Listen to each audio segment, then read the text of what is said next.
ShartimusPrime, reading comics, toys are hella sick, hella whacking it, taking bad hits, taking bad shit,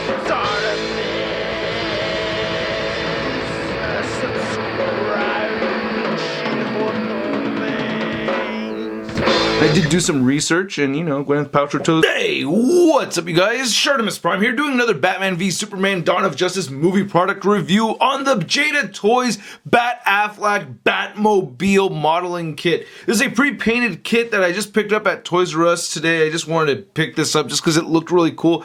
I actually have really fallen in love with this Batmobile, seeing it in the trailers, but seeing the 1/6 scale version over at Toy Fair, which is produced by Mezco Toys, that thing just blew my mind, and I wanted to get, this is obviously a much smaller version, so I wanted to pick this up. It looks pretty cool. You can see the tires right there in the back. You can see we get 25 different parts, so it seems like it's pretty easy to put together.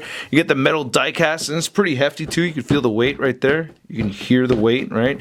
Then we got our Bat Affleck, which is actually growing on me. I'm very surprised to say. I'm actually liking the Bat Affleck so far.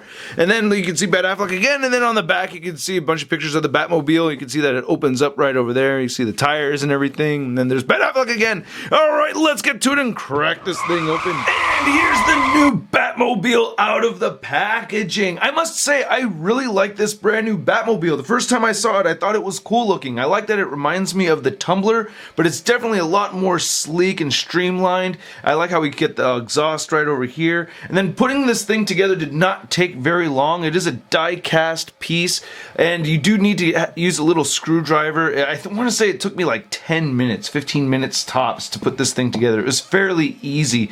But again, going back to the aesthetics of this thing, I just really, really dig it. I just love how this thing looks. Just take a look at the top of it right over here. I just think that is awesome. Look at that. And it's got this kind of bluish hue to it, which is extremely subtle. I don't know how, but I'm seeing kind of like a tiniest bluish hue in this gray color. I don't know, or I might just be imagining it anyway. But you get these turrets right over here. This is supposed to turn side to side, sculpted out very nicely. This is made out of plastic. You can see the grill right there. And get some lights and painted in there and everything. Yeah, you don't have to apply any stickers or anything like that. It's just a modeling kit. These tires feel like they're a little bit on the rubbery side. I can pinch my nail into them, so it may just be a softer plastic instead of rubber, but I do like the tires a lot. There's a little step right over there to get inside the cockpit.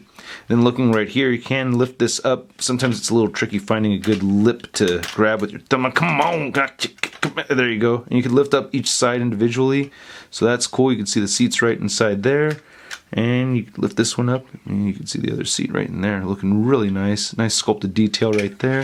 And you can see the steering wheel, very difficult to see. And then there's the stick right inside. Now what I really love about this piece is that it fits in perfectly with my masterpiece Transformers.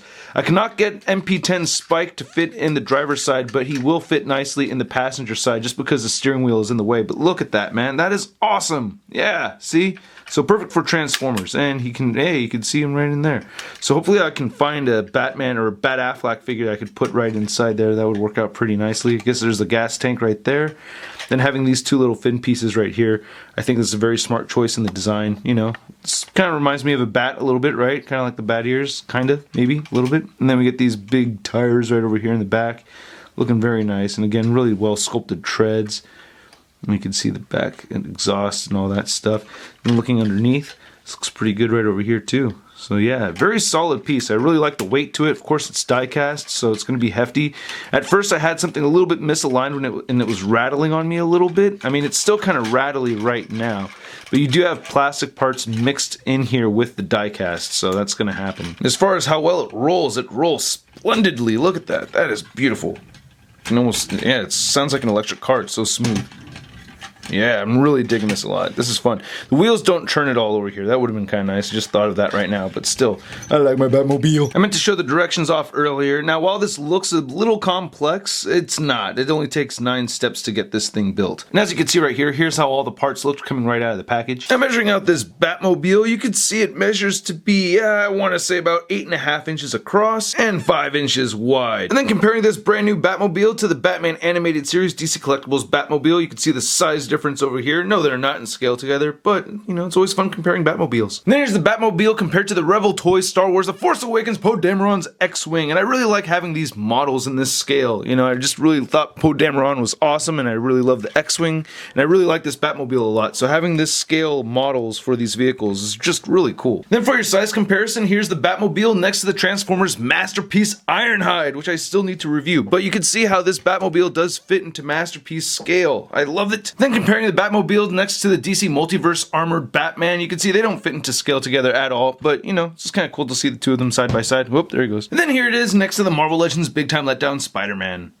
Again, I really like this Batmobile a lot. One thing I didn't mention earlier is how this looks like bat ears to me. Kind of reminds me of Batman's cowl, this little design right there. So I just think this is very cool. It just looks very practical and it still has the bat design. I'm digging it a lot. And let me know what you guys think of the Batmobile in the comments below. I know some people have actually already seen the movie. Please keep the spoilers to yourselves, you guys. Anyway, I hope you guys enjoyed this video. If you did, please hit the like button. Click any of these boxes right over here. If you want more Shart in your face, we got the subscribe button right over there. If you want to see my review of the Hot Toys Pepper Bots, click that button over there. And I also did a review recently on the DC Multiverse Armored Batman. You can click that button right there. And if you want the exclusive Shartimus Prime content and be entered into giveaways, check out the Patreon account, link below for that. And if you want to see a photo gallery of images from this review, go to toynewseye.com. I'll catch you guys later.